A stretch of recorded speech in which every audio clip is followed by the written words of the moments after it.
Hello class, and welcome to section 6.5, which is about transforming exponential functions.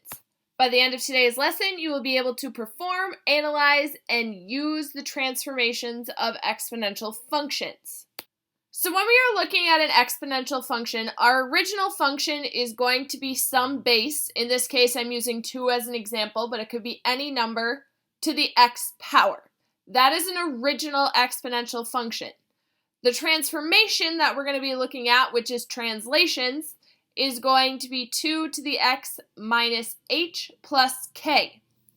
If the value for h is greater than 0, it means you're moving h units right. So if, for example, I have 2x minus 3, because we had the negative sign originally, so I plugged in a positive 3 there, that means you are moving 3 to the right. If I have an h value that is less than 0, that means you are moving h units left. So if I have 2x minus negative 3, that turns into a positive 3, and that equation would tell you are moving 3 units left. This value afterwards, that's not part of the exponent, is what controls the up and down. So if the k is greater than 0, that means you are moving k units up. So if I had 2 to the x power and then plus 3 outside of the exponent, that would mean you are going 3 units up. And if I had 2x minus 3, so that k value is less than 0, that would mean I'm moving 3 units down.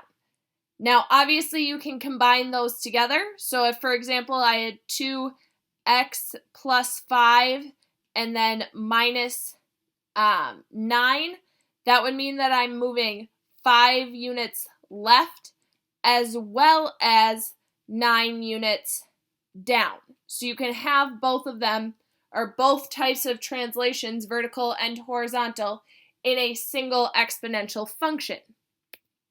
So the first thing we're going to do is look at graphing these. When you graph them, we're going to graph both the original and the new function. So I'm going to make a table, and you're going to use your x values, and then you're going to have your answers for the f of x function, and you're going to have your answers for the g of x function. We're going to plug in our favorite 5 numbers. So we're going to plug in -2, -1, 0, 1, and 2 to start. We may need to add some numbers on to give us a better picture of where our graph is at. But when you plug this in, 2 to the -2 power is 0.25. 2 to the negative first power is 0.5. 2 to the 0 power is 1. 2 to the first power is 2. And 2 to the second power is 4. So I'm going to come over to my graph, and I'm going to go -2, 0.25, so barely above. Then we've got -1, 1/2. And then we've got 0, 1, 1, 2, 2, 4. Now, as I kept going, this negative number would continue to be a smaller and smaller decimal, but it's never going to actually reach that 0. So your line then, as you connect it, your curve should stay above 0, which I'm having a little trouble with that, but there we go, and then connect up exponentially, so going up. When you are putting into your calculator this second function, when we have it in the exponent, it is absolutely crucial that when you do 2 and then use that caret button, and then you need parentheses around -2, the first thing we plug in for x, and then -2. If you do not have parentheses around this exponent, it's going to treat it like the problem 2 to the x power -2, where that -2 is outside of the exponent. So it is absolutely crucial that you have the parentheses around an exponent if you want this translation to be part of the exponent like it is in this problem. Again, if you don't include those parentheses, it will give you the wrong answer. So 2 to the -2 minus 2 power is going to be 0.06. Then 2 to the negative 1 minus 2 is 0.13. 2 to the 0 minus 2 is 0.25. 2 to the 1 minus 2 is going to be 0.5. And then 2 to the 2 minus 2 is going to be 1. So when I put in my points now, I've got these even smaller decimals that I'm dealing with. And that doesn't give me a very helpful line, so I'm going to go ahead and plug in 3. And when I plug in 2 to the 3 minus 2, that's going to give me 2. And I'm also going to plug in 4. 2 to the 4 minus 2 is going to give me 4. So I can add on those next 2 points to give me more of an idea. Again, as you can see, our number is approaching 0, but it never hits 0. So I'm going to take, and that line should be just above 0, and then curving up just like our other one. So we graph both the original and the translation function. Go ahead and try this one on your own. So when you graph, you get the values that are shown in the table. You do need to renumber in order to make those points fit on the graph. And then you go ahead and draw in those lines. Next thing we're going to do is just identify some translations. So they give us the original function f of x is equal to 5 to the x power. And our translation is g of x is 5 to the x plus 3 minus 7. Remember up top here, when we have that plus 3, our original equation was minus, so that means we're subtracting a negative 3. That h value being a negative 3 means that we are going 3 units to the left, and then the minus 7 for our k value means that we are going 7 units down. Go ahead and try this one on your own. So we just have a change to our x values. We're subtracting 8, which means we're minusing a positive 8, so that gives us 8 units right. Looking at these same functions now, we're going to talk about the domain and range. When we do this, we're going to look at the original as well as the transformed function. So our domain means the x values that we can plug in. There is no limit to what I can plug into this first one, and there is no limit to what I can plug into the second one. So my domain is going to be both all real numbers. So we can plug any x value into either equation. Looking at our range, so if you were going to go ahead and test some numbers into this first function, you would see that as the x's got smaller and smaller, your values would be approaching 0. So 5 to the 0 power is 1. 5 to the negative second power is going to be 0.04. 5 to the negative fifth power is going to give you an answer of 0.000032. So it's getting closer and closer to 0. So for the range, your f of x is going to be y is greater than 0. When you look at this second function, if you start plugging in points, if we start by plugging in 0, that's 5 to the 0 plus 3, so 5 to the third power minus 7 is 118. Then if I plug in negative 3 plus 3 is 0, so 5 to the 0 is 1, minus 7 is negative 6. Then I plug in again, and I'm going to say 5 to the negative sixth power, plug in negative 6 for x, so negative 6 plus 3 is negative 3. 5 to the negative third minus 7 is 6.992. If I plug in negative 9 plus 3 is negative 6.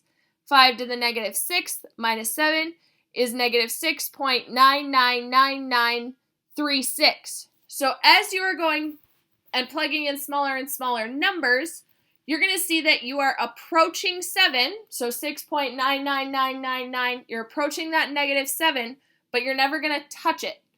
So for our range here, we've got g of x is y is greater than negative 7.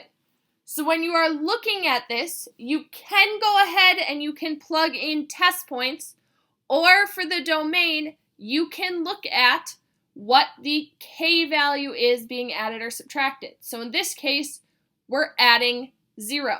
That's why our range is y is greater than 0. In this case, the k value is negative 7, so we're taking off 7 at the end. That means your range has shifted from being at 0 to being at negative 7. Everything is greater than negative 7.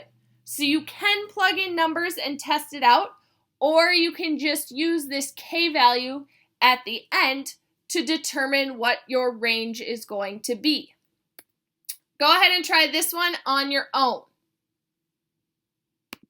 In this case, again, both of our domain is all real numbers. We can plug in anything for x. And then our range is for both also going to be y is greater than 0. Again, both of these would have plus 0 as your k values, so both ranges are y is greater than 0. Last thing we're going to look at is comparing functions to a table. When you are doing these comparisons, there are 4 things I want you to look at.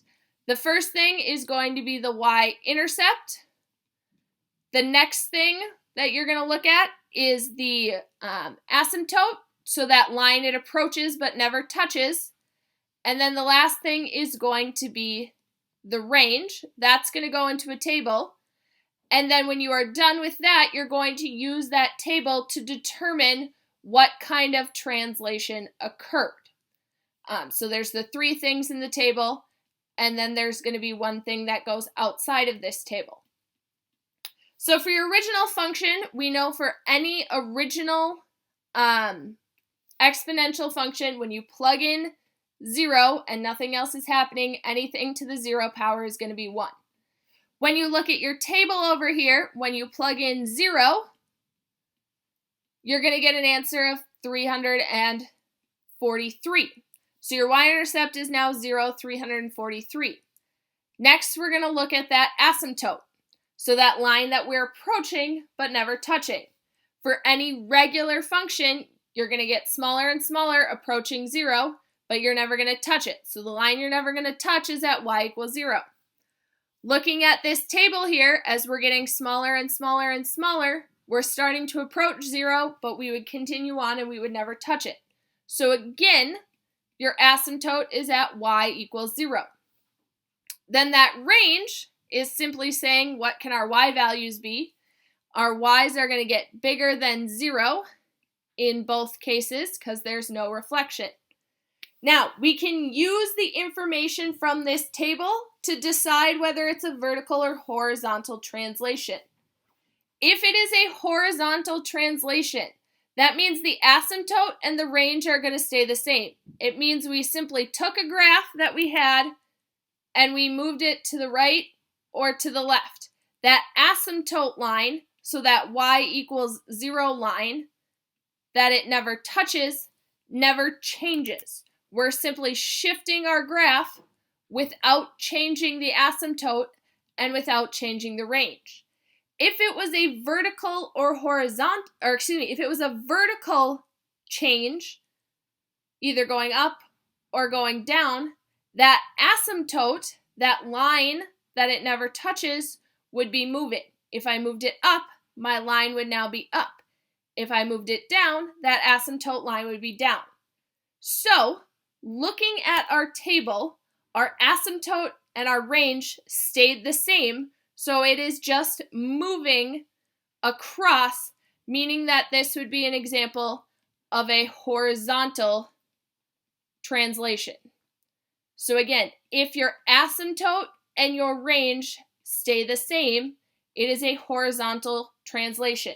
If your asymptote and your range change from your original function to your new function, then it is going to be a vertical translation. Go ahead and try this one on your own. So in this case, we've got our y-intercept for the original being 0, 1. Looking at our table, our y-intercept for the new one is 0, negative 2. Our asymptote for the original, we're always going to be approaching that 0. If we look at our table here, our values are getting smaller, and it looks like we are going towards -3, but we're never going to actually touch it. So our range is y is greater than 0 compared to y is greater than -3. Because the asymptote and the range changed, that means we have a vertical translation. If you have questions about this or anything else from the lesson, please let me know when you get to class.